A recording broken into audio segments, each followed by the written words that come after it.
Hi everyone, welcome to our workshop on the Early Childhood Australia Code of Ethics. This is our introduction video.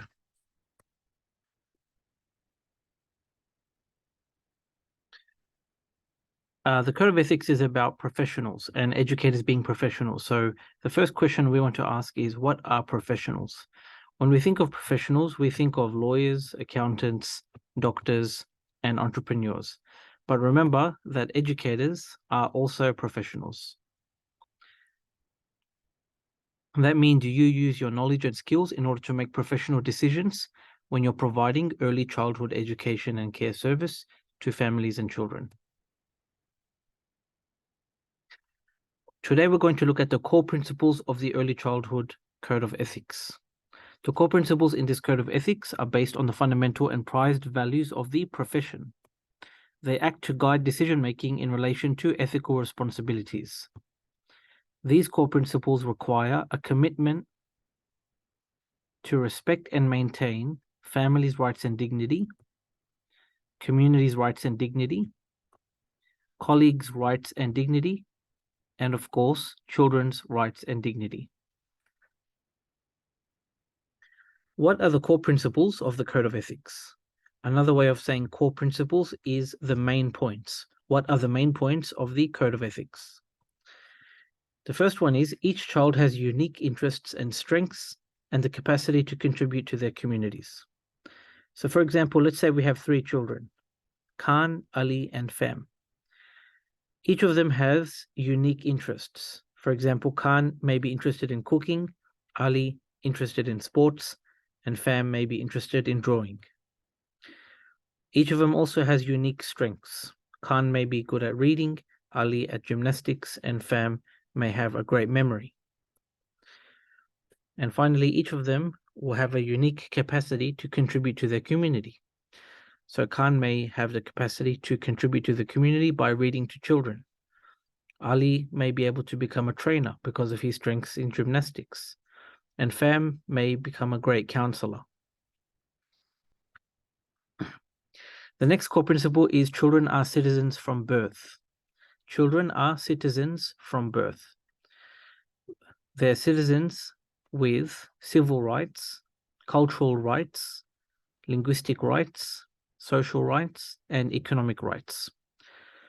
So, for example, civil rights includes protection under the law. Cultural rights includes the right to follow their own culture and religion. Linguistic rights may include the right to learn, speak, and write in their own language. Social rights may include the right to be friends, associate, and marry with whom they wish. And economic rights may include the right to open a business, seek gainful employment, and access opportunities.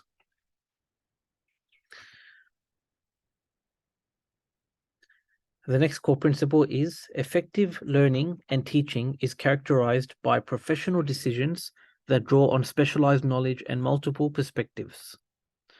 So let's break that down. Effective learning and teaching is characterized by professional decisions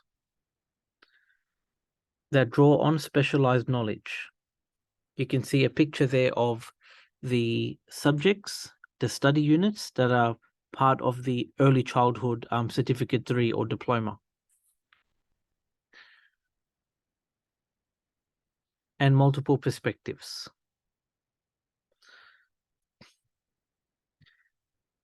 The next core principle is about children's learning, development, and well-being.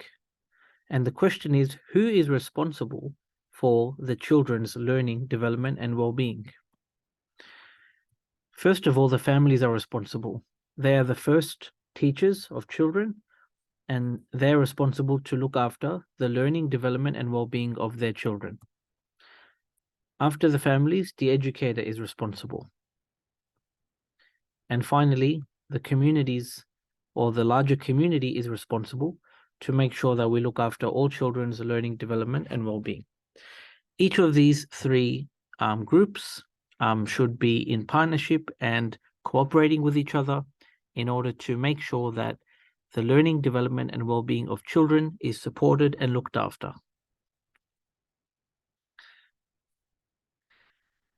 The next core principle is democratic, fair, and inclusive practices promote equity and a strong sense of belonging. So, what do we mean when we say democratic, fair, and inclusive practices? The decisions and actions and choices made as part of the service and as part of your daycare should have input from families and children. There should be input from primary and assistant educators. And there should be input from the coordination unit. So when everybody is able to have a say or contribute to decision making, then everybody will have a sense of belonging to the service. The next principle is respectful, responsive, and reciprocal relationships are central to children's education and care. So this involves three main concepts. Number one is respect, respecting children, respecting families, and respecting the staff. Number two is responsive relationships. This means responding to children's feelings, responding to parents' feelings, and responding to signs and behaviors of children and families. And finally, reciprocal relationships, which means the respect and the responsiveness should go both ways.